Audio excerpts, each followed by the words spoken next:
여러분, 안녕하십니까? 사람은 분명히 생로병사를 겪습니다. 그런데 생로병사와 생로병사의 사이, 그 죽음과 태어남의 과정에 대해서는 잘 모르기 때문에 전 세계적으로 의견이 분분한 것 같습니다. 아직까지 과학은 죽음 이후의 상황은 측정할 수 없기에 지금까지는 전통적인 종교의 가르침에 의존해왔습니다. 하지만 종교가 없는 사람들은 임사체험을 했다는 사람의 경험이나 최면을 통해 전생퇴행을 해서 주관적으로 자신의 전생체험담을 말하는 사람들의 말로 정보를 얻고 있습니다. 하지만 저는 그 두 가지의 의심이 있습니다. 먼저, 임사체험은 그 단어 자체가 모순이 있는 말입니다. 다시 살아났다는 말 자체가 죽을 뻔했던 것은 맞지만 정말로 죽음을 맞이했다는 뜻이 아니기 때문입니다. 죽지 않았는데 어떻게 죽음을 체험할 수 있나요? 그리고 최면은 자신의 잠재의식이나 무의식에서 평소 책에서 읽었거나 자신이 평소에 믿고 싶은 내용을 얼마든지 마음대로 말할 수 있으니까 믿을 수 없습니다. 그렇다면 내가 직접 죽음 이후를 경험할 수 없다고 해서 무조건 아무것도 안 믿는 것은 옳은 태도일까요? 제가 보기엔 전 세계에 걸쳐 죽음 이후에 대한 많은 생각들은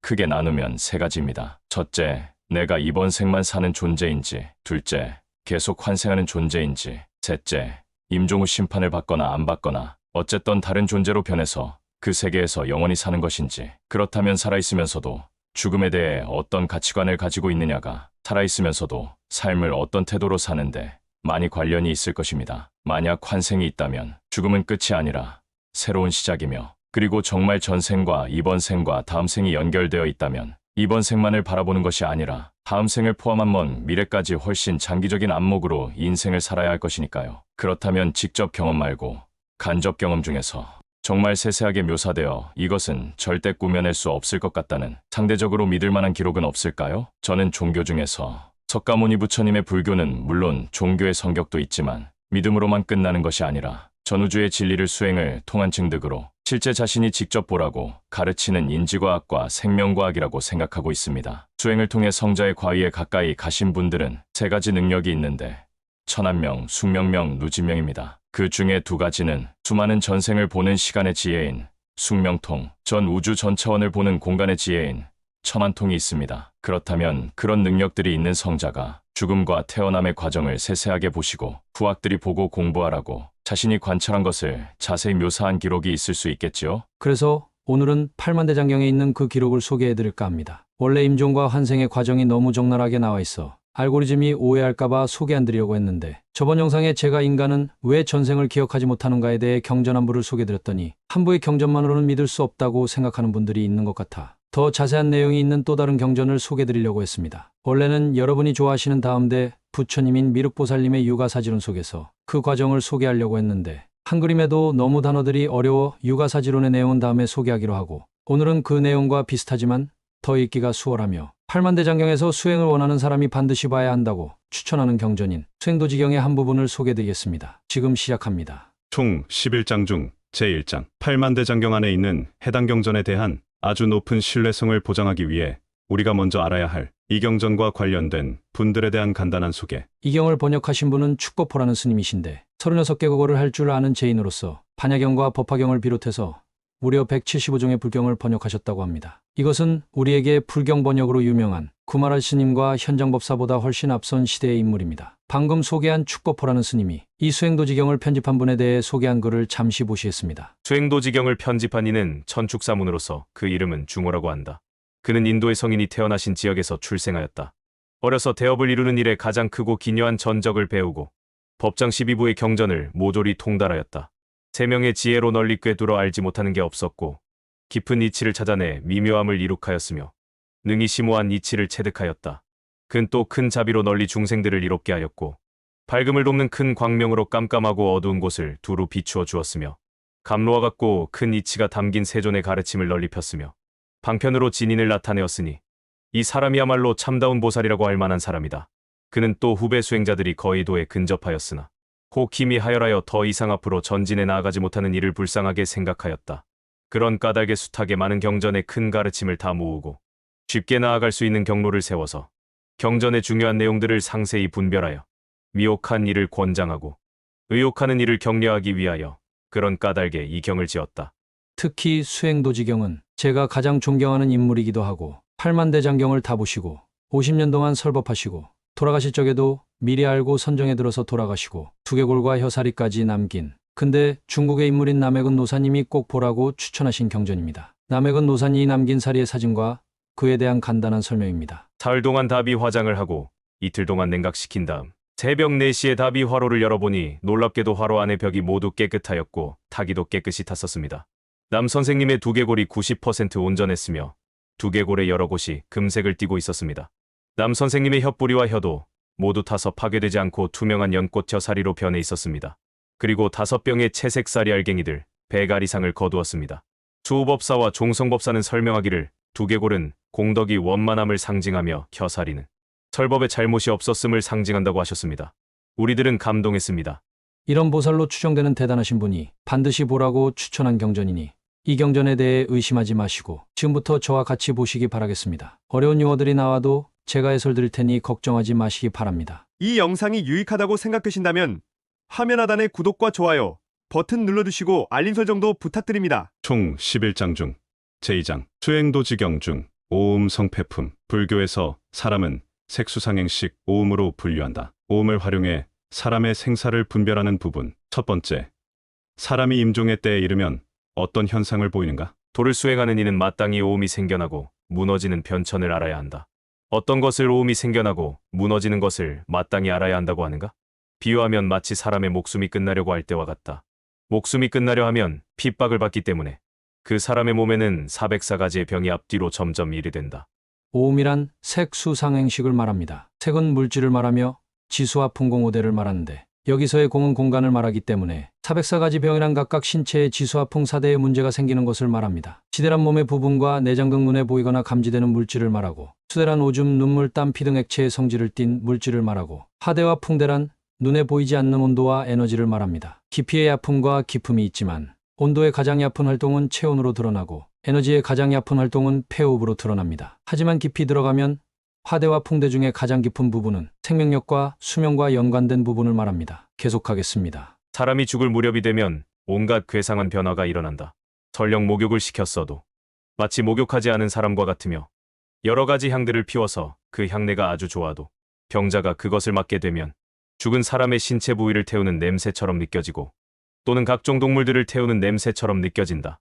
또 병자의 음성도 변하여 마치 기왓장이 깨지는 듯한 소리로 말을 하고 목구멍이 꽉 막히며 그 음성이 혹은 학기러기 공작 소마로랑 이일이 천둥 소리와도 같다. 병자의 성질도 변하여 일정치 못하니 어떨 때는 단정한 모습을 나타내는가 하면 혹은 몸이 보드랍기도 하고 혹은 뻣뻣하기도 하는 등 신체가 자주 변하며 혹은 가볍기도 하고 혹은 무겁기도 하여 몸이 원하는 것을 잃어버린다. 이와 같은 모든 변괴는 틀림없이 목숨을 마칠 조짐이다. 방금 설명한 이상의 현상 중에 몇 가지 것에 직면하면 누구나 오래 살지 못하게 된다. 총 11장 중 제3장 수행도지경 중 오음 성패품. 두 번째, 수행을 통해 초월적인 지혜가 열린 성자가 보기에 사람이 임종의 때에 이르면 신체에서 어떤 현상이 차례로 일어나는 것으로 관찰되는가? 사람의 질병은 이와 같아서 몸속에 도풍이 일어나 병자로 하여금 골절이 풀리게 한다.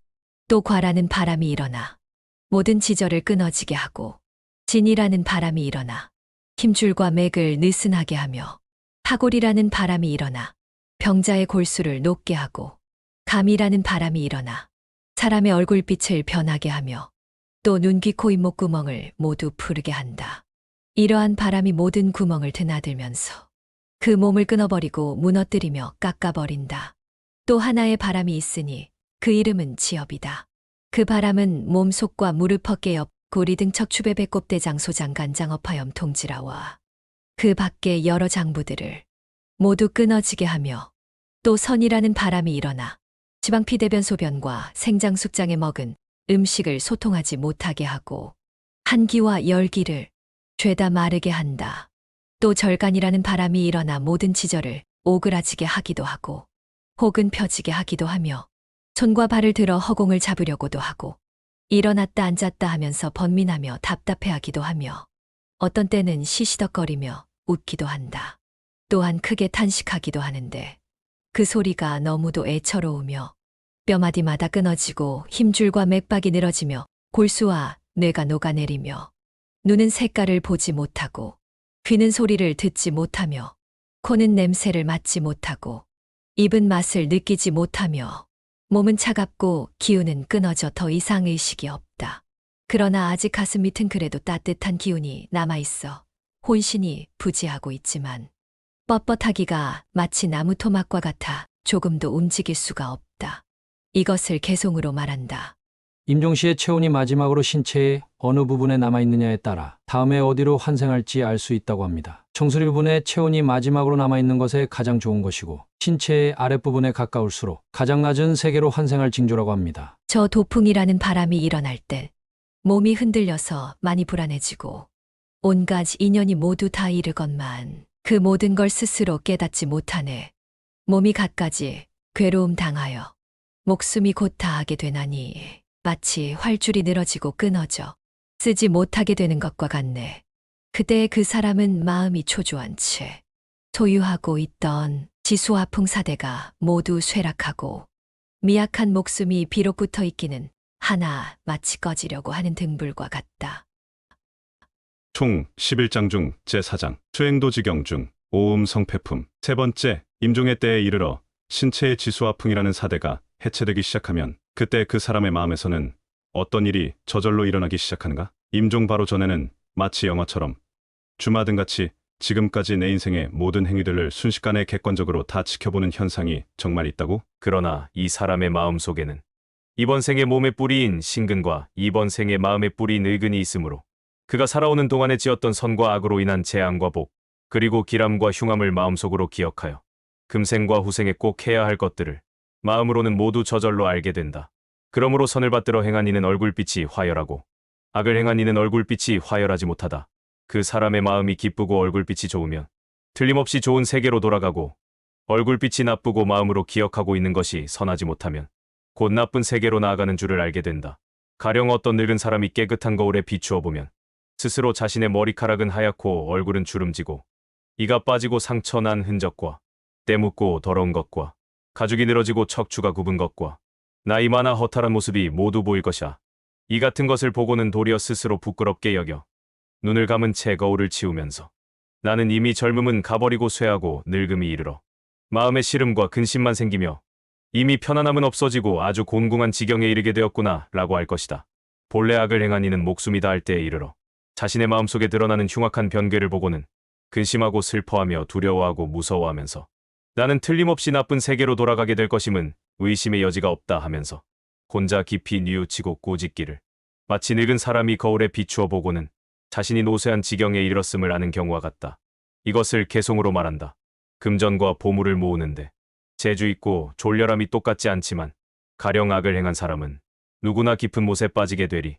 죽었다가 비록 다시 태어나더라도 돌이켜보면 의지할 데 없는 것이 마치 물에 표류하는 것과 같나니 죽음에 이르는 것도 이와 같네. 그렇다면 그 반대에 일생에 선한 마음을 많이 지었던 사람의 경우는 어떤 일이 생긴다고 말씀하실까요? 착한 일을 행하는 것이 세 가지가 있다. 몸과 입과 뜻을 거두어 단속하여 깨끗하게 많은 덕을 닦고 법을 제물로 삼는 것이니 목숨이 닿을 때에 이르러서는 마음속으로 기쁨을 품고 좋아서 펄펄 뛰면서 나는 정령코 하늘에 오르게 될 것이다 한다. 이를 비유하면 장사하는 이가 생계를 위해 멀리 장사를 떠나 험난한 길을 겪으면서 많은 이익을 얻어가지고 집에 돌아오매 기쁜 마음이 한량없는 경우와 같다. 또 비유하면 농사를 짓는 이가 밭갈 때를 놓치지 않고 비바람이 절기를 맞추어 5곡을 많이 거두어 그릇마다 가득히 담아놓으면 마음이 매우 흡족한 경우와 같다. 또 비유하면 위중하던 병이 낫고 남의 빚을 다 갚고는 마음이 기뻐 펄쩍펄쩍 뛰는 것과 같다. 또한 꿀벌이 꽃가루를 채취하여 꿀을 만드는 것처럼 덕을 쌓는 것도 또한 그러하여 마음속으로 크게 기뻐하면서 나는 분명 하늘에 오를 것이다 한다. 이것을 개송으로 말한다. 저 배움이 있는 올바른 사람은 쌓고 쌓은 진실한 법 행하여 온갖 근심을 잘 넘기고 스스로 밝은 도를 이룩했나니 비유하면 한가하게 살고 있는 이가 높은 산 위에서 그 아래를 굽어보듯 저 사람도 목숨이 다하려 할 때에 좋은 길 보이는 것도 이러하다네. 그때 그 사람이 목숨이 이미 다하고 나면 몸과 의식이 사라지고 곧 중지를 받게 된다. 이 경전에서는 중지라고 번역했는데 다른 경전에서는 중음이라고도 합니다. 사람이 죽고 나서 미래의 생을 받기 전에 중간 존재를 말합니다. 이를 비유하면 저울에 달아 그 가볍고 무거움을 따라 혹은 올라가기도 하고 혹은 내려가기도 하는 것처럼 선과 악도 그와 같다.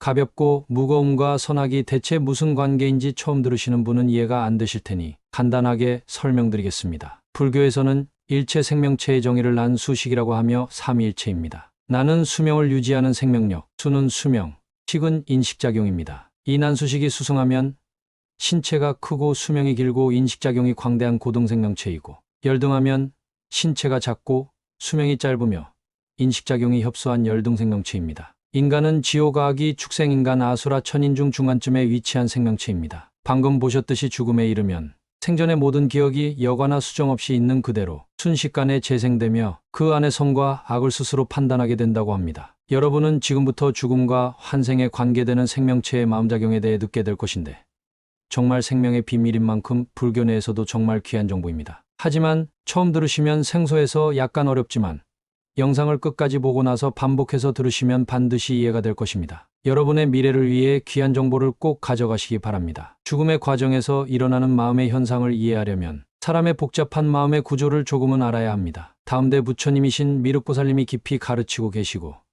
일체 우주의 모든 것을 관찰하여 그 현상을 분석한 대승불교 유식학에서는 마음을 이렇게 나눕니다. 눈, 귀, 코, 혀, 몸의 감각을 각각 분석하는 5개의 마음인 전오식, 이번 생에 쓰는 마음인 유기식, 태어나면서 언어와 문자로 배운 모든 간접 경험과 자신의 주관적 입장에서 겪은 직접 경험들을 자신의 입장에서 저장하고 생각합니다. 지금 이 영상을 보면서 생각을 하는 것이 바로 유기식의 활동입니다. 애써 기억할 필요 없이 저절로 기억이 잘 나면서 자주 쓰는 생각을 표면이시, 즉 사과는 애플입니다. 나는 한국인입니다 같이 이렇게 아무 노력 없이 바로 생각나는 생각을 말합니다. 그러나 우리의 마음은 양파 껍질처럼 층차가 많이 있습니다. 계속합니다. 어릴 적 즐겁게 놀았던 고향 산천에 대한 기억으로 인해 차와 빌딩이 가득 찬 도시에서 나도 모르게 왠지 그리운 생각같이 열심히 생각하면 기억이 나지만 바로 생각이 나지는 않고 내 생각에 영향을 미치는 생각을 잠재이시, 또 어릴 때 강력하게 경험했지만 슬프기에 망각을 선택한 정말 안 좋은 기억인 트라우마처럼 분명히 직접 간접 경험했지만 생각이 거의 나지 않고, 그렇지만 내 생각과 말에 계속 영향을 미치고 있는 이번 생의 기억을 무의식이라고 보면 이해가 쉬울 것입니다. 여기까지가 소위 우리가 인식하는 마음이라는 것입니다. 이제 인식하지 못하는 무의식으로 갑니다. 엄마 뱃속에서 존재감만 있는 아집인 7식. 신체는 물론 외부의 우주 전체의 심리적, 물리적 인과를 돌리는 심층 무의식인 8식. 일체 생명체의 마음의 본체를 8식 아레아식이라고 하고, 일체 생명체의 마음의 본체이니 여러분의 마음의 본체이기도 합니다. 그래서 선악의 인과의 결과를 가져오는 소위 업력이라는 것은 바로 8식의 작용을 말합니다. 주마등처럼 이번 생의 모든 기억이 아주 짧은 시간에 순식간에 재생되는 현상을 유식학 입장에서 보면 임종 가까이에 이르러 이번 생의 생각들로 이루어진 육식은 해체되었지만 아직 존재감을 가진 7식마저 떠나기 바로 직전에 아직 심층무의식인 8식은 남아있기에 일어나는 현상으로 볼 수 있습니다. 유기식은 사람의 마음이라 인간의 시간의 제약을 받지만 우리가 살면서 무의식 영역에 있었던 7식과 8식은 다릅니다. 사람의 기억은 사실 정확하지 않지요? 하물며 태어나면서 임종까지의 기억은 오죽하겠습니까? 그래서 내가 내 경험을 미화하였거나 기억을 잘못했거나 다른 사람들에게 속이거나 자기 자신까지 속인 기억들은 이번 생의 말과 글자로 배운 마음인 유기식의 영역이기에 이제 힘을 잃었으니 유기식의 망상에 가려 숨어있던 78식의 활동을 인지한다고 볼 수 있습니다. 임종전에서야 비로소 자신이 평생 동안 했던 생각과 말과 행동을 실제 행위했던 있는 그대로 보게 될 수 있는 것입니다. 물론 수동적이지요. 수동이라는 뜻은 원하던 원하지 않던 자신의 의지가 아니라 저절로 된다는 뜻입니다. 물론 살아있는 상태에서도 수행을 통해 능동적으로 선정에 들어 그렇게 할 수 있는데 임종 단계처럼 유기식의 망상을 뚫고 78식을 능동적으로 인지하는 수행의 경지는 수행자 중에서도 아주 높은 것입니다. 지금 이런 인간의 환생의 과정을 생생히 묘사한 이 경전을 편집하신 분은 바로 이 경지를 넘어가신 분이라고 볼 수 있습니다. 그래서 이 경전을 번역한 축법보스님도 이분을 보살이라고 하시는 것입니다. 그래서 실제 행위했던 바로 그 결과에 따라 다른 차원으로 갈 준비를 가지게 됩니다. 이것을 능엄경에서는 순상즉비, 순정즉타라고 하는데, 선이 많으면 고통이 적고 즐거움이 많은 윗단계 차원으로 가고 악이 많으면 고통이 많고 즐거움이 적은 아랫단계로 간다고 합니다. 즉, 상위 차원으로 가는 것을 가볍다고 하고 하위 차원으로 가는 것을 무겁다고 합니다. 영상이 마음에 드시는데도 좋아요 버튼 안 누르고 그냥 스쳐가는 분들이 많으신데 지금 바로 좋아요 버튼 꾹 눌러주시고 간단한 긍정적인 소감의 댓글이라도 한 줄 남겨주시고 영상을 보시면 그냥 보시는 것보다 이 영상에 담긴 대장경에 남아있는 진실된 부처님의 말씀이 더 많은 사람들에게 전달되는데 많은 도움이 됩니다. 감사합니다. 총 11장 중 제5장 수행도지경 중 오음 성패품 네 번째 단계 사람이 임종의 때에 이르러 신체의 지수화풍 사대가 물질로 돌아가고 평생 생각했던 이번 생의 마음인 유괴식까지 해체되면 어떤 일이 벌어지는가? 정신이 사람의 몸을 떠나면 중지에 머물러 있게 되는데 오음이 다 원만하게 갖추어져 결함이나 부족한 점이 없다. 죽을 때에는 오음이 중지에 이르는 것은 아닐지라도 중지에서의 오음 또한 그 근본을 떠나 있는 것은 아니다. 당장은 이해가 어려우셔도 무슨 말씀을 하시는지 조금 후에 제가 해설 드릴 테니 계속 보시기 바랍니다. 이를 비유하면 인장을 가지고 인주에 도장을 찍을 경우 그 인장은 인주에 밀착되어 있는 것도 아니지만 그것과 떨어져 있는 것도 아닌 경우와 같다. 비유하면 5곡을 심으면 싹에서 줄기가 나오고 열매가 맺는데 줄기나 열매가 본래 종자는 아니지만 또한 그 근본을 떠나지 않는 것과 같다. 이와 같이 사람이 죽으면 정신과 혼백이 오음과 같은 것은 아니지만 그렇다고 해서 또한 그 근본을 떠나 있는 것은 아니다. 오음은 색수상행식이라고 해서 불교에서는 한 생명체의 전체적인 부분을 5가지 측면으로 나눈 것이고 근본을 떠나 있는 것은 아니라는 말에서 근본은 전우주를 한 점으로 볼 정도로 거대한 일체의 생명체의 마음의 본체를 말합니다. 팔식, 아레아식이나 한마음, 진공이라고도 합니다. 전 우주의 생명체의 선악 무기업을 슈퍼컴퓨터처럼 정확하게 저장하고 계산하고 돌려주는 기능을 합니다. 그것을 불교에서는 본체인 팔식의 이숙과 등류의 기능이라고 합니다. 더 쉽게는 업력이라도 하지요. 즉 연기성공, 성공연기라는 불교의 원리입니다. 연기란 이것이 있기 때문에 저것이 있고 라는 유명한 말인 만물의 인과관계를 말하는 불교 용어입니다. 대표적인 연기로는 10연기가 있습니다. 생로병사도 연기지만 원인과 조건에 의한 결과에 연속되는 작용에 의해 일어나는 것인데 그 본성은 진공이라는 것이고 연기성공, 그 진공을 표현하는 말로는 제8아레아식, 한마음 일심, 원각열애, 법신 등이 있습니다. 그 진공이 지수와 풍공, 청황적백식이라는 10가지 현상을 일으키는데 지수와 풍공, 청황적백 9가지는 물리적인 것이고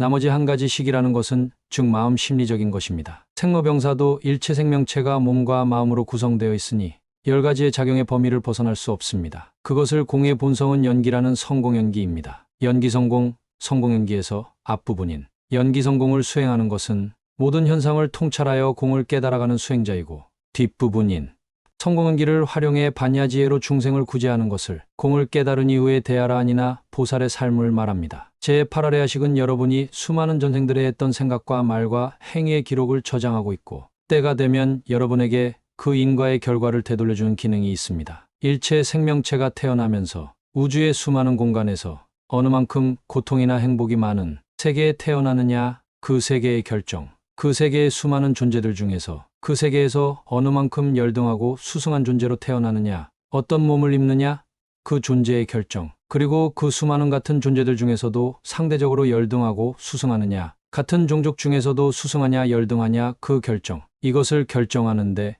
같은 부모를 지닌 일란성 쌍둥이라도 성격이 다른 것은 그 두 사람이 외형과 부모는 같지만 수많은 전생에서 쌓은 습관인 종자가 다르기 때문입니다. 이 과정을 우리는 까맣게 모르기에 무명이라고 부릅니다. 그렇지만 우리가 임종할 당시에는 우리가 일상에서 쓰는 마음인 유기식이 해체되기에 평생 심층 무의식으로만 작동하여 우리는 직접 인지하지 못했던 팔식 아레아식의 작용이 인지되어 자신이 일생 동안 했던 한 생의 경험이 불과 몇 초 만에 전부 생생하게 반추하게 된다고 합니다. 지금 이 과정을 설명하고 있는 것입니다. 남방불교인 성문도에서는 12연기라고 하고 유식학에서는 종자생현행 현행은 종자라고 표현합니다. 종자는 전생의 수많은 습관을 말하고 현행은 그 타고난 종자를 바탕으로 이번 생에 지은 선악 무기업을 말합니다. 인생을 생로병사라는 4단계 과정으로 설명하면 종자가 현행하여 임종 후에는 다시 이번 생에 타고난 종자를 바탕으로 선악 무기업을 훈습한 결과를 다시 다음 생의 종자로 가져갑니다. 그래서 다시 다음 생의 생로병사의 과정을 밟습니다. 그래서 불교에서는 이런 말이 있습니다. 전생에 내가 어떤 존재였는지 알고 싶은가? 그러면 이번 생을 보라. 다음 생에 내가 어떤 존재가 될지 알고 싶은가?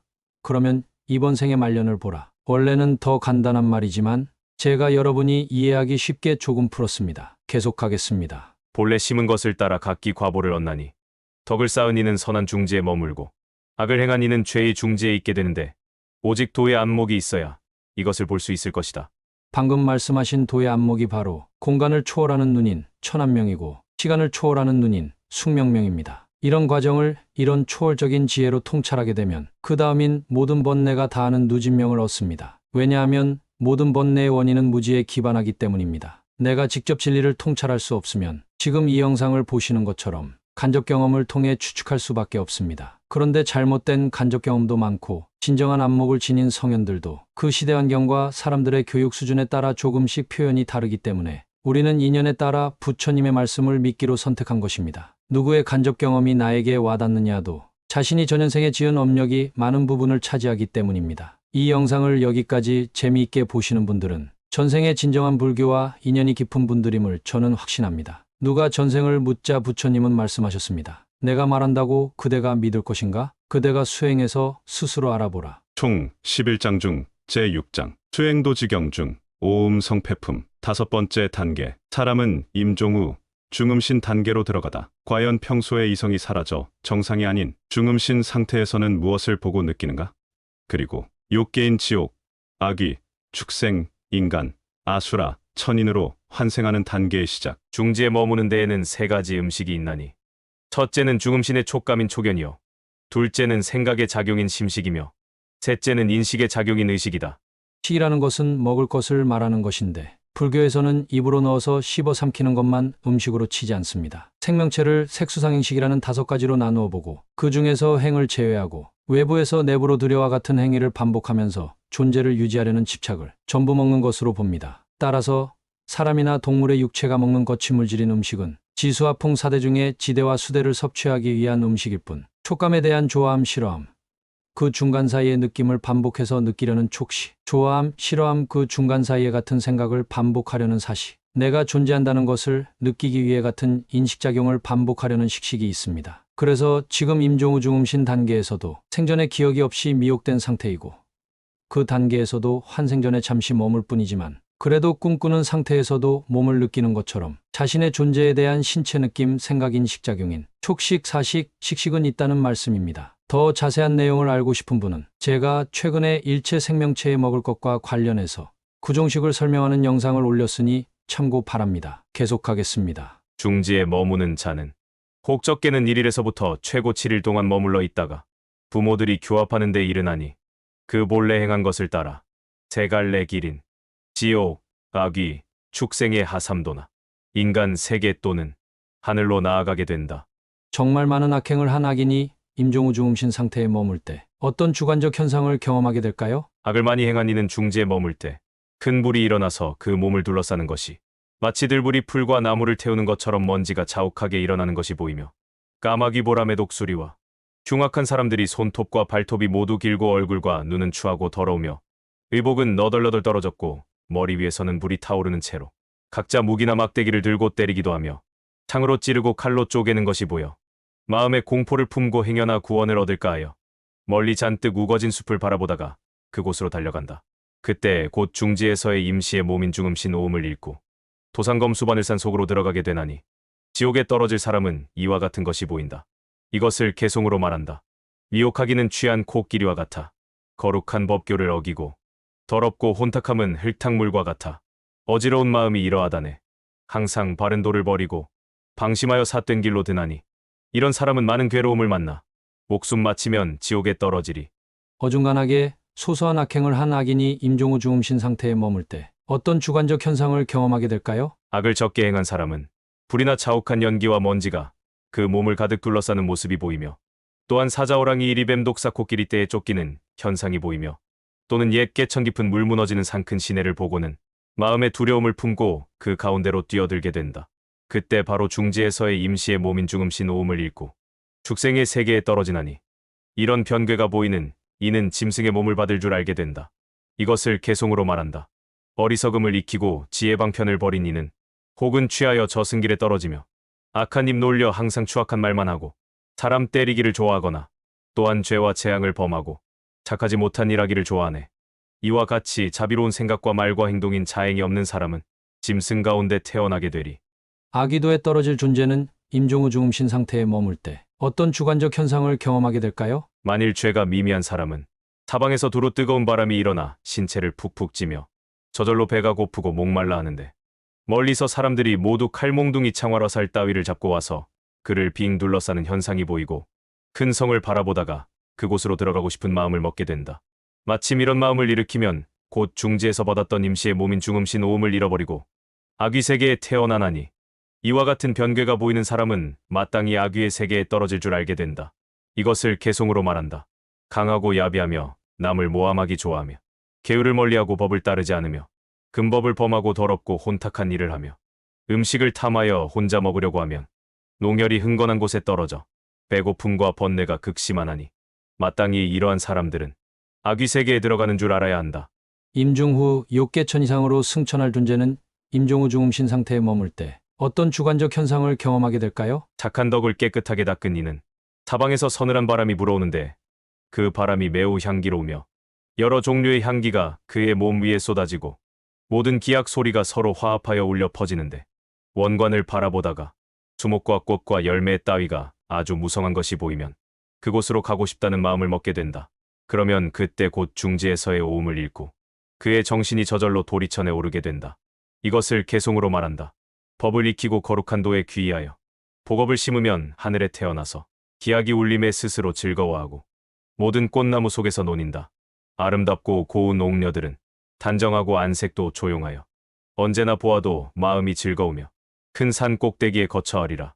인간으로 태어날 존재는 임종후 중음신 상태에 머물 때 어떤 주관적 현상을 경험하게 될까요? 행동이 순박하게 한결같지 못하여 혹 착하기도 하고 혹 악하기도 한 사람은 마땅히 인간 세계에 떨어지리니 부모들이 교합하면 정신이 그때를 놓치지 않고 곧 와서 자식으로 태어나게 되는데 부모의 덕상이 함께 동시에 동등해지면 그 어미의 태가 소통함에 구속이나 걸림이 없고 마음의 기쁨을 품고 좋아서 뛰고 삿된 생각이 없으며 곧 부드러워져 서글퍼함이 없으며 질병이 없어서 충분히 자식을 뵐 능력이 있으며 거들먹거리거나 또한 어긋난 행동이 없고 바른 법을 따르고 혼탁하고 더러운 것을 받아들이지 않아 곧 일체의 흠이 있거나 더러운 먼지를 버린다. 아비의 정은 맑지도 않고 또한 흐리지도 않아 적당하며 거세지도 않고 또한 부패하지도 않으며 빨갛거나 까맣지도 않고 또는 풍한과 온갖 도끼가 섞여 있지도 않아 소변과는 아주 판이하다. 중음신이 입퇴하고 싶어도 어머니의 자궁의 난자와 아버지의 정자의 상태가 매우 중요하다는 말입니다. 아이를 가지고 싶어도 임신이 잘 되지 않아 시험관 나기를 하시는 분들도 있습니다. 우리가 이미 태어나 있기에 사람이 태어나는 것을 대수롭지 않게 여기지만 수정란이 임신이 되는 조건을 갖추는 것도 사실 쉽지 않은 일입니다. 총 11장 중 제7장 수행도지경 중 오음 성패품 6번째 단계 사람이 임종 후 중음신 단계로 들어갔다가 인간으로 태어나기로 결정된 후 그 중음신이 어머니의 태 속에 들어가기 전에 경험하는 주관적인 현상 남자아이와 여자아이는 태 속에 들어가기 전부터 뭔가 다르다고? 그러면 마땅히 와서 태어날 이의 영혼이 곧 다가와서 마음속으로 생각하며 말하기를 가령 이 남자가 여자와 더불어 어울리지 않는다면 내가 그녀와 더불어 통하여 저 남자의 노여운 마음을 일으키게 하고 싶다. 저 남자를 분노하게 하고 나서 공경하는 마음을 품어 여자에 대하여 생각한다면 노여움과 기쁨이 한꺼번에 생기게 될 것이다. 하면서 곧 남자를 배제하고 여인에게 향하려고 할 무렵 아버지의 정액이 떨어지면 그 영혼은 기뻐하며 이것은 바로 나를 허락한 것이다 하고 말하게 될 것이다. 지금은 남자아이로 태어날 중음신이 어떤 특이한 생각을 하게 되는지 설명했습니다. 간단하게 말하면 남자아이로 태어날 엄력의 중음신은 수정의 일을 하고 있는 부모를 보고 아버지는 질투의 마음을 일으키고 어머니에게는 애정의 마음을 일으킨다는 뜻입니다. 여기서 프로이드의 성심리학과 비슷한 부분이 나온다고 하는데 여자아이는 무의식적으로 대체로 아버지를 좋아하는 경향이 있고 남자아이는 무의식적으로 대체로 어머니를 좋아하는 경향이 있다고 합니다. 지금까지 중음신이 미혹된 상태에서 적나라하게 성욕의 흐름에 이끌리는 장면을 설명한 것입니다. 남자아이로 태어날 존재와 여자아이로 태어날 존재는 중신에 미혹된 상태에서 일어나는 성적인 생각이 다르다고 합니다. 그러나 역시 우리는 전부 기억이 나지 않습니다. 그러면 그때 바로 중지에서의 오음을 잃고 포태자궁에 들어가 부모들의 정기와 합해지게 된다. 이미 포태 속에 있게 되면 갑절이나 더 즐거워 펄펄 뛰는데 이것은 중지에서의 오음은 아니지만 또한 그것과 떨어져 있는 것도 아니다.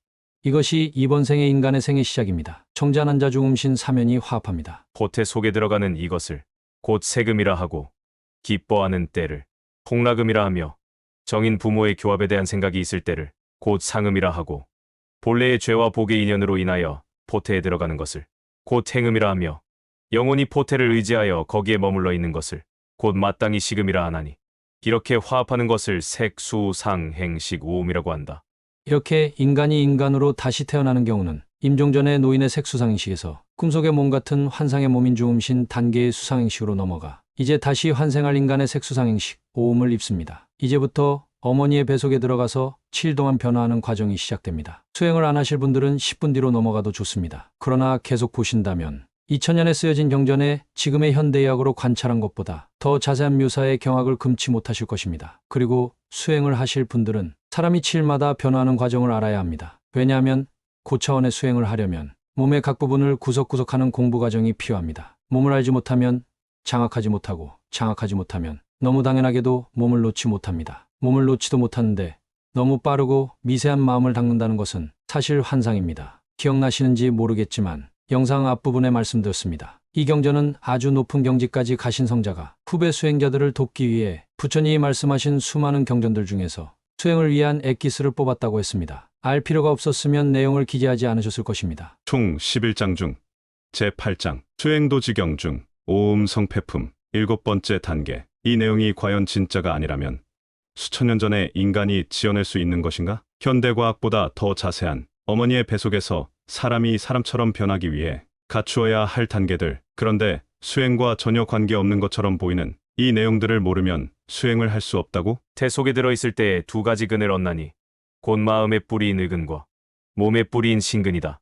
7일 동안은 그 속에 머물면서 늘어나거나 줄어들지 않다가 14일째부터 34일째까지 우유죽 같은 상태로 있으며 인간의 수정란은 7일마다 큰 변화를 합니다. 대장경에는 7일이라는 날짜가 계속 반복됩니다. 7일이면 지금은 일주일이라고 표현하니 날짜보다는 일주일, 2주일로 설명드리겠습니다. 15주라면 15 곱하기 7에서 105일째라고 생각하시면 되시겠습니다. 전달락에서 말씀드렸지만 이런 내용이 수행자에게 필요가 없었으면 넣지 않았을 것입니다. 사실 아는 자만 알아보는 생로병사를 해결하는 수행의 비밀들이 있습니다. 5주째에 이르면 태와 전기가 드디어 변하여 마치 생소 농축우유처럼 되어 있다가 6주째에 이르면 변하여 굳은 살처럼 되며 7주째에 이르면 더욱 발전해서 한 조각의 살덩어리처럼 되고 8주째에 이르면 그 단단하기가 마치 질그릇처럼 되고 9주째에 이르면 또 변하여 5개의 포가 생기나니 즉 두 팔꿈치와 두 허벅다리와 목 부위가 생기는데 안에서부터 생겨나온다.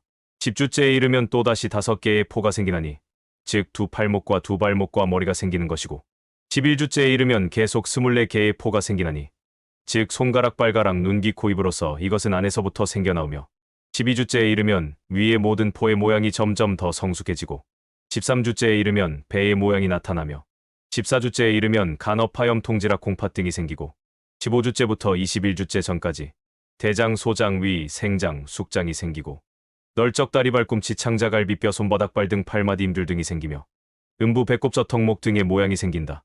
지금부터 생로병사를 조금씩 극복하면서 지혜를 열어가는 수행의 생명과학적 비밀이 감추어진 부분이 나옵니다. 아마 수행의 단계를 모르는 사람은 경전의 이 부분을 봐도 그냥 의미 없이 넘어갈 것입니다. 사람은 태어나고 나이가 들면서 안 쓰는 관절들에 의해 뼈가 합쳐져서 점점 나이가 들면서 뼈의 개수가 줄어듭니다. 하지만 몸까지 변화해서 수행을 완성할 목표를 가진 수행자는 다시 각 부분의 관절을 장악해서 어린 시절의 뼈의 개수로 되돌려야 합니다. 그래서 불교 수행에서 부정관이나 염신경이나 대념처경 같은 몸과 마음의 수행을 같이 언급하는 수행경전에서 반드시 나오는 부분은 바로 300개의 뼈입니다. 불교의 핵심 수행인 호흡 수행의 기초는 산소이산화탄소를 교환하는 폐호흡에서 기호흡으로 넘어가는데 기호흡에서 더 상위 차원의 생명에너지 호흡으로 전환하려면 뼈의 관절들이 바로 신체 내부의 풍대인 생명력을 장악하는 관건이 되는 부위입니다. 어떤 정통 수행단체이던 뼈의 수많은 관절들의 기가 다 통하지 않으면 몸 전체의 호흡을 장악하는 높은 단계로 넘어갈 수가 없습니다. 따라서 마음을 닦으면서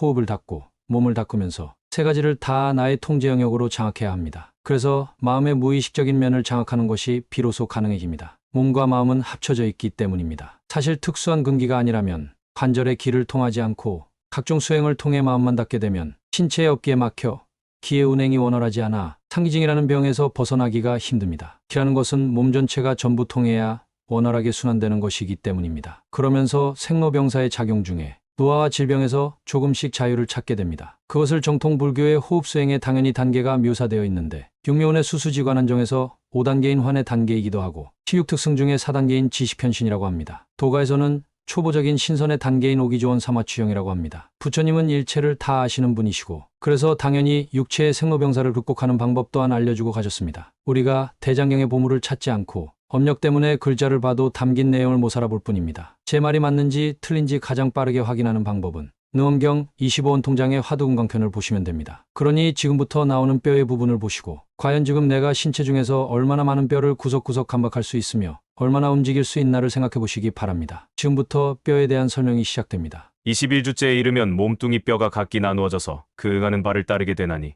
두 뼈는 머리에 붙고 32개의 뼈는 입에 붙고 7뼈는 목에 붙고 2개의 뼈는 널쩍다리에 붙으며 2개의 뼈는 팔꿈치에 붙고 4개의 뼈는 팔뚝에 붙으며 12개의 뼈는 가슴에 붙고 18개의 뼈는 등에 붙으며 2개의 뼈는 볼기에 붙고 4개의 뼈는 무릎에 붙으며 40개의 뼈는 발에 붙고 미세한 뼈 108개는 몸뚱이 살과 합쳐지며 18개의 뼈는 양쪽 갈비에 붙고 2개의 뼈는 어깨에 붙는다. 이와 같이 몸에 있는 뼈 300개가 서로 연결되어 있는데 그 뼈가 유연하여 금방 달린 조롱박과 같은 모양이다가 22주째에 이르면 그 뼈가 점차 단단해져서 마치 익지 않은 조롱박과 같아지고 23주째에 이르면 그 뼈가 더욱 더 단단해져서 마치 호도와 같이 된다. 이 300개의 뼈가 각기 서로 연결되어 목턱, 팔뚝, 손발의 모든 뼈가 모습이 바뀌어져 연결된다. 이와 같이 합쳐진 뼈는 마치 환화와도 같고 또는 조합해서 만든 수레와도 같나니 뼈는 담장이 되고 힘줄은 흐르는 피를 묶었으며 살각과 살로 몸속을 바르고 얇은 피부로 그것을 감싸고 있다. 본래의 죄와 복으로 인하여 과보를 얻어 이런 것을 이룩하는 것인데 생각이 없이 그 마음의 근원에 의지하고 바람을 따라 끌려서 거동하게 된다. 이것을 개송으로 말한다. 저 5개의 뼈가 모이고 합쳐 마음을 따라 가볍게 멋대로 움직이고 몸에 붙어 있어 서로 버티는 것이 마치 몸을 당겨 기어가는 뱀과 같네. 전생에 지었던 행인 선과 악이 일어나는 법은 비유하면 마치 사람이 다니는 길이 혹 평평하기도 하고 가시던 물도 있는 것과 같다.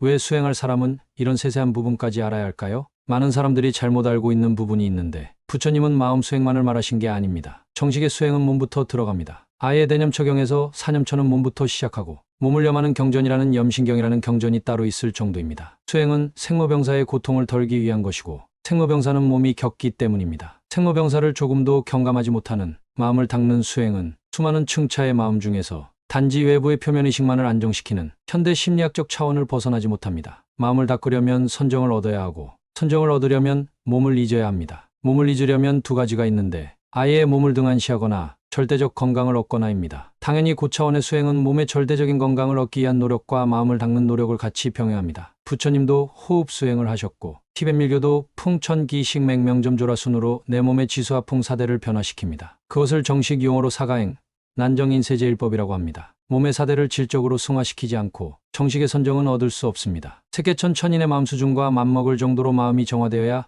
비로소 들어가는 고차원 불교 정식의 선정인 색계 초선의 조건은 심사일학경 5가지인데 네 번째인 락이 신체의 사대가 인간과 욕계천의 경지를 능가한 색계의 사대를 일으키는 것을 말하는 것이기 때문입니다. 지금까지 배운 내용과 차이가 난다고요? 현재 외부에 드러난 불교는 포교와 대중화를 위해 일반인이 이해할 정도만 가르칩니다. 지금 여러분은 지금 8만대장경 안의 진정한 고차원의 수행에 대해서 듣고 계신 것입니다. 저는 10년 이상의 세월을 대체 부처님의 생로병사를 극복하셨다는데 그것이 거짓말일까? 만일 거짓말이 아니면 그 방법은 무엇일까를 연구했습니다. 대장경 안에 모든 비밀이 있습니다. 찾지 않기 때문에 모르고 찾아도 단계별로 실천하는 것이 어려워 쉬쉬하기 때문입니다. 저는 최소한 하기 싫어서 안 하면 모르되 몰라서 못하는 분이 없도록 제가 존경하는 분의 가르침에 따라 제가 공부한 것을 법보시를 하기 위해 다 드러내고 밝히고 있습니다. 여러분은 지금 굉장히 귀한 영상을 보고 계신 것입니다. 지금부터 완전 태아가 되기까지 본격적으로 태아가 사람의 모습을 갖추는 장면이 나오며 특히 호흡을 통해 기를 닦거나 노화와 질병에 저항하며 몸의 건강을 찾으며 마음을 수행하려는 사람이 무의식에서 의식의 영역으로 장악해야 할 신체의 부위와 명칭이 나옵니다. 그런데 이제부터 제가 전달하려는 포인트는 전달드렸으니 영상을 보시는 분들이 지루해하실까봐 현대인인 우리가 상식적으로 뻔히 아는 내용은 조금씩 생략하면서 나가겠습니다. 자세한 원본은 한글 대장경에 있습니다. 26주째에 이르면 모든 맥박이 다 빠짐없이 원만하게 갖추어지고 성숙해져서 마치 연뿌리의 구멍과 같아지며 27주째에 이르면 363개의 힘줄이 모두 이루어지며 37주일째에 이르면 어머니의 뱃속에서 여러 가지 바람이 일어나나니 바람이 일어나 아이의 귀눈 코입을 트이게 하기도 하고 혹은 바람이 일어나 그 털과 머리카락을 물들게 하기도 하는데 혹은 단정하게 하기도 하고 혹은 추하게 하기도 한다. 또 바람이 일어나 신체와 얼굴의 색을 형성하는데 혹은 하얗게 하기도 하고 혹은 빨갛게 하기도 하고 까맣게 하기도 하며 예쁘게 하기도 하고 혹은 밉게 하기도 하니 이 모두는 전생에 지은 행으로 말미암은 것이야. 신체의 외모가 단정하게 되거나 추하게 되거나 동일한 종족에 비해 피부 색깔이 맑거나 흐리거나까지 전생의 선업악업, 무기업이 관련되어 있다고 합니다. 불경에는 구체적으로 어떤 행을 지으면 탐생의 미남 미녀가 되거나 추남 추녀가 되는 그 자세한 업이 나와 있는 경전도 있습니다. 이 7일 동안에 열이 생기고 대변과 소변을 통하게 한다. 이것을 개송으로 말한다. 이 몸은 그 내부가 힘줄로 얽혀지고 모든 혈맥으로 된 것으로서 부정한 부패물만 담겨 있나니 물로 새어나가는 모든 구멍을 씻어라. 허망하게 덮여 마음에 불임을 당하고 교활함과 거짓이 합쳐 이루어지니 기계로 움직이는 나무 인형처럼 구하려 하는 것 얻기가 매우 어렵네. 총 11장 중 제9장 수행도지경 중 오음 성패품 8번째 단계 어머니의 뱃속에서 나오기 직전에 사람으로 형상이 갖추어질 때도 전생의 선, 악, 무기업이 영향을 미친단데 그 과정을 살펴보자. 38번째 7일 즉 266일째에는 어머니 뱃속에 있으면서 본래 지었던 행을 따라 저절로 바람이 일어나나니 전생에 착한 일을 행한 사람은 곧 향기로운 바람이 일어나 몸과 뜻에 맞고 유연하여 티가 없게 하며 그 골절에 불어넣어 단정하게 하므로 사랑하고 공경하지 않는 이가 없게 된다. 전생에 악한 일을 행한 사람은 냄새나는 바람이 일어나 몸이 편안치 못하고 마음과 뜻에도 맞지 않으며 그 바람이 골절에 불어 등이 구부러지게 하고 단정하지 못하게 하며 또한 못생긴 남자가 되게 함으로 사람들이 좋아하지 않게 된다. 이 266일은 사일이 모자라는 9달째인데 그 4일 동안에 아이의 신체와 골절이 자라나서 곧 완전한 사람이 된다. 이것을 개송으로 말한다. 사람 몸이 9달을 거치는 동안 곧 모든 신체와 혈맥을 갖추고 골절이 모두 완성되며 원만하게 갖추어 결함이 없다. 뱃속에서 점차 저절로 갖추어져 차츰차츰 커지고 자라나서 기한이 되자 모두 완전하게 되는 것이 마치 달이 점점 보름달이 돼가는 것과 같네. 그 어린아이의 신체는 두 부분으로 되어 있다. 한 부분은 아버지로부터 받은 것이고 한 부분은 어머니로부터 받은 것이다. 신체에 난 모든 머리카락, 털뺨, 눈, 목, 구멍, 염, 통간지락, 콩팥, 창자피 같은 연한 것은 어머니로부터 받은 것이고 손톱, 발톱이, 뼈마디, 골수, 내, 나우, 힘줄, 맥박 같은 단단한 것은 아버지로부터 받은 것이다.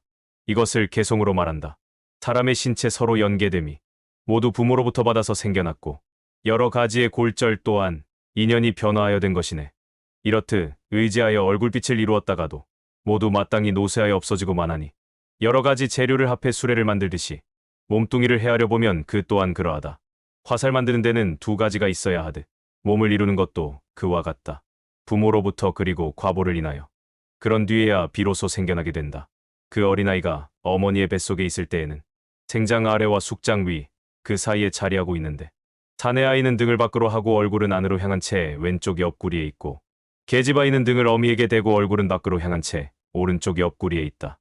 냄새나는 곳에서 깨끗하지 못한 오로를 고통스러워하면서 모든 골절을 구부린 채 펴지도 못하며 가죽 주머니 속에 버려져 있고 창자 그물에 얽매이고 쌓여 있다.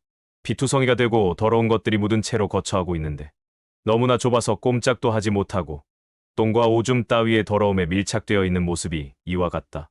9달째 사일이 모자라는 그동안에는 전생에 착한 일을 행한 사람은 첫날과 다음 날에 마음을 내어 속으로 생각하기를 나는 원관에도 있었고 또한 천상에도 있었다 하는데 악한 일을 행한 사람은 나는 지옥에 있었다 하면서 사흘이 지나는 동안 씨름하면서 좋아하지 않다가 4일째에 이르면 어미의 뱃속에서 바람이 일어나 혹은 위로 불기도 하고 혹은 아래로 불기도 하면서 그 아이의 몸을 굴려 머리를 거꾸로 하게 하여 산문으로 향하게 한다.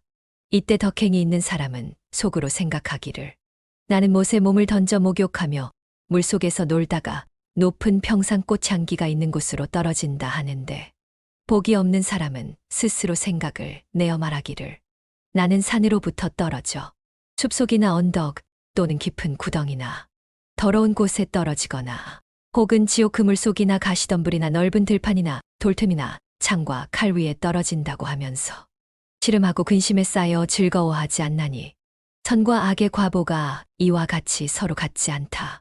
이것을 개송으로 말한다. 만일 타오르는 불 속에 뛰어들면 자욱한 연기가 몰려들어 둘러싸는 것처럼 방일하게 산과보로 이루어진 것은 그 몸이 끓는 물 속에 있는 것 같네. 괴로움과 즐거움이 말미암는 바는 모두 죄와 복으로 인해 이루어지나니 여러 생동한 지었던 그대로 몸을 받는 것이 각각 이와 같네. 총 11장 중 제10장 수행도지경 중 오음 성패품 9번째 단계 사람의 모양이 완성되어 드디어 어머니의 뱃속에서 나올 때조차도 전생의 선, 악, 무기업이 영향을 미친단데 그 과정을 살펴보자. 그 어린아이의 몸이 이미 산문에 당도했을 때나 또는 땅에 떨어졌을 때 바깥에서 바람이 불어오고 여인이 손을 대어 따뜻한 물로 어린아이를 씻으면 독한 기운이 핍박하여 그 고통이 마치 종창을 앓는 것과 같다. 이와 같은 괴로운 고뇌 때문에 혹 죽는 게 아닌가 하고 두려움에 잠겨 문득 어리석음과 의욕이 생긴다. 그런 까닭에 혼미하고 심란해져서 본래 어떤 곳으로 따라와서 어느 곳으로 가는지를 알지 못하게 된다. 마침 태어나 땅에 떨어져 피투성이가 되어 냄새나는 곳에 있을 때에는 귀신과 도깨비가 와서 둘러싸 나쁘고 삿된 곳에 떨어지고 저마다 엿보다가 범하는 것이 마치 내거리 길에 떨어져 있는 한 조각 고기 덩어리에 까마귀 솔개보라매일이 떼 따위가 각각 몰려와서 다투는 것과 같나니 모든 요사스런 귀신과 도깨비가 아이에 대하여 틈을 엿보려고 빙 둘러 있는 모습도 또한 이와 같다. 전생에 선을 행한 이는 간사한 무리가 틈을 타지 못하지만 혹 전생에 악을 행한 이는 온갖 간사한 무리가 곧 달라붙는다. 아이가 갓 태어났을 때에는 어머니의 저주로 인하여 자라나다가 점점 커지게 되면 음식을 먹고 장성하게 된다. 이것을 개송으로 말한다. 어미의 태 안에 있을 때에도 온갖 괴로움을 받고 이미 태어나서 사람의 몸 얻어도 그 고통 100,000가지나 되네. 모든 감관 이미 갖추고 나서 이로써 위태롭고 허약한 몸 태어나더라도 태어나면 반드시 늙고 죽는 것. 이것은 가장 참답지 못한 것이라 한다. 아이가 이미 자라나면 젖을 먹고 몸을 기르다가 마침 곡식의 기운과 맛을 얻게 되면 바로 그 몸에 80가지 벌레가 생기게 된다. 80가지 벌레는 시간 관계상 따로 수록하지 않았습니다. 그런데 이것을 수천 년 전에 꾸며낼 수 있겠습니까? 이 경전을 쓰신 분은 수천 년 전에 80가지 부위에서 몸의 병을 일으키는 세균을 관찰할 능력이 있었다는 것입니다. 그리고 저는 찾았습니다. 대장경에는 스스로 이런 모든 세균을 다 없애서 몸의 병을 극소화시키는 방법도 있었습니다. 여러분이 달마대사가 역근경과 세수용을 전했다고 알려지요? 역근은 경락과 근육을 변화시킨다는 뜻이고 세수는 골수도 씻어낸다는 뜻인데 그 전설의 세수경도 팔만대장경 안에 다른 이름으로 있습니다. 계속하겠습니다. 80가지의 벌레가 사람 몸에 있으면서 낮과 밤으로 몸을 갉아먹는다. 이것을 개송으로 말한다. 머리카락에서부터 발에 이르기까지. 그 속에서 골고루벌레가 사람을 갉아먹나니 헤아려 보건대 모두 더러운 것뿐이었어. 비유하면 마치 흐린 물과 같네. 제 자신에서 생겨나 도리어 제 자신을 해치는데 마치 칼로 원수진 사람을 해치듯 하고 늘 몰려와서 그 몸을 씹어 해치기를. 흘러가는 물이 양쪽 언덕을 무너뜨리듯 하네. 대개 사람의 몸 속에 풍과 습으로 인해 일어나는 병이 101가지가 있고 한과 열로 일어나는 병이 각기 101가지가 있나니 모두 합쳐 계산하면 404가지 병이 사람 몸 속에 있다. 마치 나무에서 불이 생겨나서 도리어 나무 자신을 태우듯이 병도 또한 이와 같아서 본래 몸으로 인하여 생겨나서 도리어 사람을 위태롭게 한다. 몸속과 겉에도 80가지 벌레가 생겨났어. 그 몸에서 요동하여 사람으로 하여금 편안치 못하게 만드는데 더구나 몸 밖에서 일어나는 괴로움이야 어떠하겠는가. 이와 같이 몸을 헤아려 본다면 늘 근심과 걱정뿐인데 범부들은 스스로 편안하다고 생각하면서 들으려 하지도 않고 알려고 하지도 않는다. 왜냐하면 진리를 보지 못하기 때문이다. 이것을 개송으로 말한다. 머리카락, 털손, 톱발, 톱치아와 염통, 가죽뼈가 합해진 것이며 정액, 피, 차가운 기운과 뜨거운 기운이 생기고 골수, 내비계, 생장, 숙장이 있다. 침과 눈물이 항상 흘러내리고 대변과 소변이 늘 새어나가고 있으니 따져보면 무상하고 부정한 것뿐인데 어리석은 이는 이를 보배로 여기네. 사람의 몸을 헤아려 생각해 보건대 얇은 가죽으로 덮여 있는 것이 마치 매우 얇은 벚나무 껍질로 대추를 합하여 싸놓은 것과 같을 뿐이건만 번뇌가 가득한 사람들은 그것을 알지 못하고 있다. 가령 가죽만 벗겨버린다면 마치 미련한 고기 덩어리와 같은 것인데 어찌 사람의 몸이라고 말할 수 있겠는가. 다만 골절이 서로 버텨주고 있어서 저 쇠사슬을 연결해 놓은 것과 같을 뿐이니 진리를 깨달아 이와 같음을 안다면 오히려 보기를 꺼리면서 발로 밟지도 않을 텐데 하물며 가까이 하고 눈으로 쳐다보겠는가. 이것을 개송으로 찬탄하여 말한다. 근본을 따져보면 더러운 것뿐이어서. 비유하면 냄새나는 시체와 같고 또한 모든 먼지나 때와 같으며 몸의 벌레 또한 모두 그와 같다. 또한 허울 좋은 그림과 같아. 나중에는 부패로 돌아가나니 진리로 본다면 본래 없는 것인데 어찌 의지하고 가까이 하겠는가. 총 11장 중 제11장 수행도지경 중 오음 성패품 10번째 단계. 지금까지 9단계의 자세한 묘사를 거쳤는데 이 과정을 관찰하여 기록을 남긴 성자가 이 기록을 통해 보는 사람들과 후배 수행자들에게 전달하고 싶은 내용은 헤아려 보건대 사람이 세간에서 재앙과 복을 짓다가 그 수명을 다하지 못한 채 중간에 일찍 요절하는 이가 있다. 불교에는 대부분의 생명체는 정해진 수명이 있지만 그 전에 사고나 병으로 정해진 수명을 다 채우지 못하는 행사도 인과응보로 설명합니다. 그리고 전문적으로 불교 수행법을 배워서 체계적인 수행을 통해 젊음과 건강을 비교적 오래 유지하는 법도 있고 심지어 수명을 조절하는 방법도 있습니다. 단지 목표가 높으면 그 결과를 이루기 위해 원인과 조건을 갖추기 위해 들여야 할 시간과 노력도 많이 요구될 뿐입니다. 불교는 철학으로 생각한다면 인문학적 사고도 필요하지만 생명과학과 인지과학에 가까운 수행에는 오히려 논리적 과학적 사고가 필요합니다. 애매하고 추상적인 사고방식으로 마치 과학실험 같은 수행을 할 수 있을까요? 아니, 수행 전에 어떻게 수행을 하는지에 대한 이론인 수행법을 이해하기도 어려울 것입니다. 그래서 티베트 밀교에서는 아예 어린아이가 처음 출가하면 디다라고 불리는 불교 논리학부터 배운다고 합니다. 그러면서 본격적으로 경전을 공부하기 시작합니다. 그리고 예비 수행이야 계속하지만 큰 작용을 일으키는 본 수행은 출가한 지 20년이 넘어서 스님께 허락을 맡아야 들어갈 수 있다고 합니다. 막바로 본 수행은 정말 어려워서 사실 맘대로 들어갈 수도 없거니와 막무가내로 본 수행에 들어간다고 해도 교리에 대한 투철한 이해가 없거나 수행에 필요한 미천인 지혜와 복덕의 자량이 모자라면 자칫 잘못된 길로 빠질 확률이 높기 때문입니다. 비유하면 도자기 만드는 기술자가 여러 가지 질그릇을 만든데 처음 만들기 시작할 때에는 덜어 깨지기도 하고 혹은 칼로 질그릇을 다듬을 때 깨지기도 하며 그 외에 질그릇을 만드는 수많은 단계에서 깨지는 일이 발생하기도 한다. 혹은 사용할 때 깨지기도 한다.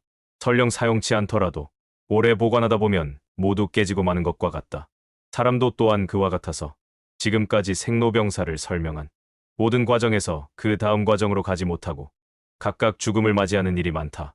1살 때에 죽기도 하고 100살까지 살다가 죽기도 하며 설령 아무리 오래 산다 하더라도 언젠가는 꼭 멸진에 돌아가게 마련이다. 그러므로 헤아리건대 오음은 본래 다 공공한 것이어서 이리저리 서로서로 의지하여 잠시 동안에 태어났다가 잠시 동안에 멸하며 발을 한번 들었다 내려놓는 짧은 시간이기도 하여 모두 무상한 것이다.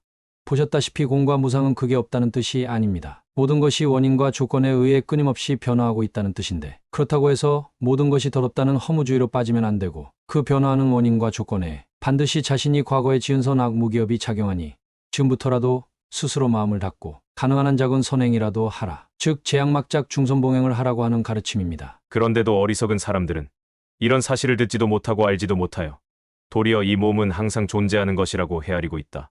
지금까지 영상을 보신 여러분은 이제 들었고 아셨습니다. 반드시 몸을 공부해서 몸에 대한 집착을 버려야 합니다. 이것을 첫 단계 성자가 되는 관문인 유신견을 타파한다라고 합니다. 불교에서 말하는 잘못된 견해인 유신견은 그냥 오늘부터 나는 몸이 아니라고 생각하겠다 정도가 아닙니다. 실제로 몸을 마음대로 할 수 있어야 합니다. 그리하여 젊은 때로부터 늙어질 때까지 모두들 내 것이라고 고집하면서 한 가지로만 부르짖으며 덧없이 변하는 것임을 알지 못하고 있다. 도를 수행하는 사람이라면 생각하여 이것으로부터 이것이 이루어지기 때문에 이것을 없애면 무가 된다고 그렇게 헤아려야 한다. 몸을 실제로 수행을 통해 자신의 지각과 감각상에서 떠날 수 있으면 그것을 신공이라고 합니다. 더 나아가 몸을 바꿀 수도 있으면 더욱 수준 높은 수행자입니다. 그 오음이 항상 생사의 바퀴에 굴러서 항상 흐르는 냇물처럼 그치지 않는다. 저 일체는 다 공한 것이어서 비유하면 마치 헛개 비어갔나니 이와 같이 뒤바뀌어 늙고 병들고 죽기에 이르는 것이다. 비유컨대 큰 성의 서쪽 문에서 불이 나서 차례차례 타올라 마침내는 동쪽 문에까지 이르러 모두 다 타서 잿더미가 되었을 적에 동쪽 문에서 난 불을 따져보면 이것이 맨 처음 난 불은 아니지만 그러나 타는 것이 본래 불에서 떠나 있는 것이 아닌 것처럼 사람도 또한 그와 같아서 본래 인연으로부터 화와 복이 따르므로 마땅히 이와 같음을 관찰하여 이것으로부터 이것이 있다고 알아야 한다. 본래 인연이란 수많은 전생들의 이미 지은 수많은 선악 무기업의 과보가 돌아오고 있어 어느 정도 정해진 운명이 있다는 것입니다. 그래서 아주 강력한 선업과 악업은 때가 무르익으면 업이 돌아오기로 이미 확정되었기에 그렇게 정해진 업을 바꿀 수는 없지만 그렇지만 그 운명을 막고 바꾸고 변화시키는 방법 또한 존재합니다. 강력하지 않은 선업과 악업은 돌아오기 전에 또 다른 선업과 악업에 의해 방해되기도 하고 파괴되기도 하기 때문입니다. 모든 업이 전부 돌아올 수는 없습니다. 쥐마기에 따라서 미래에 올 업들이 변하는 경우도 있습니다. 그리고 성벽에 대한 비유는 그 많은 전생들이 원인과 결과에 의해 각각 순서대로 이어지고 있다는 뜻입니다. 아까 말씀드렸지요? 한 번 더 말씀드리겠습니다. 전생을 알고 싶은 자, 자신의 이번 생의 내부 환경과 외부 환경을 관찰하라. 이번 생에 받는 것이 바로 전생의 결과이다. 다음 생을 알고 싶은 자, 이번 생의 노년기에 돌아보라. 그 결과가 다음 생을 이미 말해준다. 어찌하여 이것이 없어지면 곧 무라고 하는가? 재앙과 보, 그리고 다른 번뇌가 없으면 죽음으로 돌아가지 않고, 이미 죽음으로 돌아가지 않는다면 중지로 있지도 않나니, 가령 중지가 없다면 어디로부터 생겨남이 있을 것이며, 이미 생겨남이 없다면 저 늙고 병들고 죽는 것이 어디로부터 있겠는가? 이 생사의 흐름의 그 근본과 끝을 헤아려 보건대 이와 같으니 도를 수행하는 이는 마땅히 오음이 어디로부터 쫓아서 성하고 패하는가를 살펴보아야 한다. 이것을 개송으로 말한다.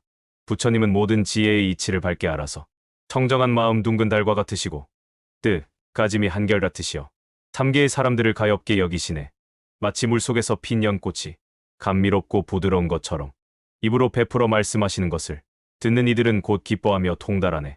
본래 생겨나는 이치를 분별하고 사라짐으로 돌아감을 깨달아 대자대비한 능인을 끝내 이루셨으니 중생을 가엾이 여기시기 때문이네. 나는 부처님의 경전을 조차 살펴 모으고 뽑아 기록하였나니 부처님께서 강설하신 것을 의지하여 수행도지경을 지었다네. 오늘은 여기까지입니다. 팔만대장경에 있는 수행도지경이라는 경전 중에서 오음성패품이라는 부분을 살펴봤습니다. 인간이 죽어서 다시 태어나는 과정을 정말 자세히 알아보았습니다. 요즘 유행하는 아무런 수행도 없이 간단한 이해 몇 마디로 공을 얻었다거나 깨달았다고 주장하는 중상만의 불교인들은 절대로 알 수 없는 내용입니다. 도의 눈인 천안명 숙명명 타심통이 열린 사람이 관찰하기에 사람이 환생하는 과정에서 어떻게 미혹되고 각 과정에서 선악무기업에 의해 무슨 생각을 하며 구체적으로 어떤 과정을 통해서 인간으로 다시 태어나는가를 정말 적나라하게 보셨습니다. 그런데 제가 왜 이렇게까지 시간과 에너지를 쓰면서 전생과 윤회를 자세히 설명하는 경전을 올렸을까요? 여러분은 오늘 인간이 인간으로 태어나기가 정말 어렵다는 것을 믿거나 말거나 하시기에 애매하고 추상적으로 아신 게 아니라 정말 자세히 아셨습니다. 이번 생에 인간으로 태어났다는 것은 정말 축하할 일입니다. 생명체로서의 숙명인 생로병사와 각종 정신적인 괴로움인 팔구를 해결할 수 있는 가장 좋은 수행처가 인간계라고 합니다. 더 아랫단계의 지옥, 악이, 축생도의 중생들은 고통이 너무 심해서 공부와 수행을 못하고 더 윗단계인 천인들은 행복이 너무 강해서 구도심이나 발심을 못한다고 합니다. 그러나 엄청난 기쁨과 수많은 행복으로 이끄는 불교 수행은 결과가 엄청난 만큼 중간중간에 제 해설을 통해 짐작하셨을 텐데 상당히 공부할 게 많습니다. 그래서 마치 고시생이 공부가 힘들어도 나중에 고시에 붙고 나면 자신이 누릴 여러 가지 보상을 꿈꾸면서 공부하는 동안 온갖 유혹이나 역경을 버텨내는 것처럼 불교 수행자에게는 반드시 두 가지 인식이 필요합니다. 첫 번째, 여러분이 인간으로 태어난 것은 아주 어렵지만 우연이 아니기에 수많은 전생들 중에서 반드시 선행과 수행을 많이 했었을 가능성이 아주 높다는 사실입니다. 그렇다면 반드시 열심히 수행해서 이번 생에 전생에 가장 많이 공부했던 공력을 되찾아야 합니다. 그 현상을 경전에서는 숙세의 선근이 발현된다고 합니다. 그래서 예전에 하던 동부를 이어갈 수 있다는 믿음의 인식입니다. 두 번째, 다음 생에 이번 생의 공부를 이어가도록 반드시 팔식 아뢰야식에 종자로 넣고 갈 정도로 수행해야 한다. 이 두 가지 인식이 불교 수행을 세세생생 계속 이어나갈 수 있는 두 가지 관건입니다. 3계를 해탈하여 아라한이 되겠다는 성문도나 윤회를 두려워하지 않으면서 수많은 선행을 하여 부처님이 되겠다는 대승보살도는 말 그대로 수행의 목적이나 과정이 불교의 우주관이나 생사관인 삼세인과 육도윤회의 기반 위에 있는 것입니다. 그런데 윤회나 전생을 인정하지 않으면 그 두 가지 일이 과연 일어날 수 있겠습니까? 각종 경전, 특히 대불정열의 밀인 수증요의 제보살만행 수능엄경, 즉 열의 최고의 비밀을 담고 있으며 수행의 요점을 말하며 보살이 중생구제를 하기 위한 최고의 경전이라는 뜻을 가진 짧게 줄여서 여러분들이 많이 아시는 능엄경에도 이렇게까지 자세하지는 않지만 다른 각도에서 숱하게 반복해서 말씀하십니다. 마도에 떨어진 사람은 인과를 인정하지 않고 우습게 여긴다고요. 잠시 잘못된 공에 대한 집착을 경계하는 능엄경의 한 구절을 보시겠습니다. 또 저 선정에 든 선남자들이 세금이 사라지고 수음이 명백한 경계를 보고 밝은 깨달음에서 비고 밝은 성품을 얻으면 그 가운데 호련히 영원히 멸한 경계로 돌아가서 인과가 없다고 주장하여 한결같이 공에 들어간다. 따라서 공한 마음이 앞에 나타나면 마침내 마음에 오래도록 아무것도 없다는 견해를 일으키느니라. 깨달아 알면 허물이 없으나 진실하게 증득한 경지가 아니니라. 만일 진실한 경지로 알면 곧 공마가 그 신부에 끼어들어 지게를 소승이라 비방하고 보살은 공을 깨쳤으니 지키고 범할 것이 무엇이냐고 호언한다. 이 사람은 항상 신심 있는 신도를 상대로 술을 마시고 고기를 먹고 널리 더러운 음욕을 자행하며 마력으로 앞사람들을 홀려들이니 그들은 의심하거나 비방할 마음을 내지 못한다. 귀신의 마음이 오래 들린 탓에 혹은 똥과 오줌을 먹는 것이 술 고기를 먹는 것과 다르지 않으니 한 가지로 모두 공하다고 하면서 부처님의 유르를 파하고 사람들을 그르쳐 죄에 빠져들게 하다가 탐매를 잃고 반드시 떨어지고 마느니라. 그런데 지금 불교 안에서도 윤회는 없다느니 그건 다른 종교의 교리이니 공공연히 말하는 사람들이 있습니다. 다들 자신들이 올바른 견해인 정견이라고 주장하겠지요. 그러나 저는 이 영상을 통해 세상의 수많은 사견과 악견을 뚫고 이 영상을 보시는 분들만큼은 이말법에 가까운 상법시대에 대장경이 아직 남아있는 만큼 진정한 정견을 확립하여 보다 폭넓은 시야를 가지고 미래의 행복을 불러오시라고 영상을 올렸습니다. 물론 전생의 악업이 방해하면 이렇게 자세한 영상을 보고도 반발하고 무시할 것입니다. 그러나 그런 분들은 대부분 여기까지 이 영상을 보기도 전에 다 보지도 않고 이미 악플을 달았겠지요. 대체 대장경의 한두 권도 아니고 거의 언급하지 않은 경전을 찾기 힘들 정도로 부처님은 윤회를 말씀하시는데 윤회를 인정하지 않는 사람들은 이해가 가지 않습니다. 심지어 경전을 보지 말라고까지 합니다. 과연 부처님의 말씀이 수천 권이나 있는데도 일반인과 별 차이도 없으면서 자신들의 주장과 부처님의 말씀이 다르다는 것을 사람들이 알게 되는 것이 두려워 아예 경전을 보지 말라고 하는 그들의 말을 믿어야 할까요? 그러나 이 영상을 여기까지 보셨다면 그분들은 본인의 선업력이 허용하신 것이니 아직 많은 가능성이 있는 분들이고 아직 세상은 말법 시대가 아니니 더 이상의 가능성이 아직은 있다고 생각합니다. 부처님의 말씀에 따라 부디 인간으로 태어난 이런 기회를 잘 활용하시기 바랍니다. 오늘 제 이야기는 여기까지입니다. 다음에 죽음에 관해 다룰 때는 오늘 설명의 미흡한 부분을 더 다룰 수 있도록 준비해보거나 임종시 그 사람이 조금 더 좋은 세상에 태어날 수 있도록 어떻게 도울 수 있는가 같은 내용을 준비해보겠습니다. 부처님의 진리가 담긴 대장경에는 비밀이 많습니다. 마음 닦는 손오공 채널은 부처님을 비롯한 성인이 남긴 심신소양의 기록들을 연구하여 사람들이 추상적으로 생각하거나 잘못 알고 있는 개념 속에서 스스로 중심을 잡으실 수 있도록 본질을 흐리지 않는 선에서 현대인이 이해하기 쉽게끔 실용적인 원리를 정리해서 전달하고 있습니다. 선행하는 사람을 돕는 것도 누구나 지금 당장 할 수 있는 가장 쉬운 선행입니다. 화면 하단의 왼쪽에는 멤버십 가입 버튼이 있고 오른쪽에는 슈퍼생스가 있습니다. 여유가 되시는 분들의 작은 후원은 더욱더 정성이 들어간 영상을 제작하는데 큰 힘이 됩니다. 제 채널인 마음 닦는 손오공에 대한 많은 성원 부탁드리겠습니다.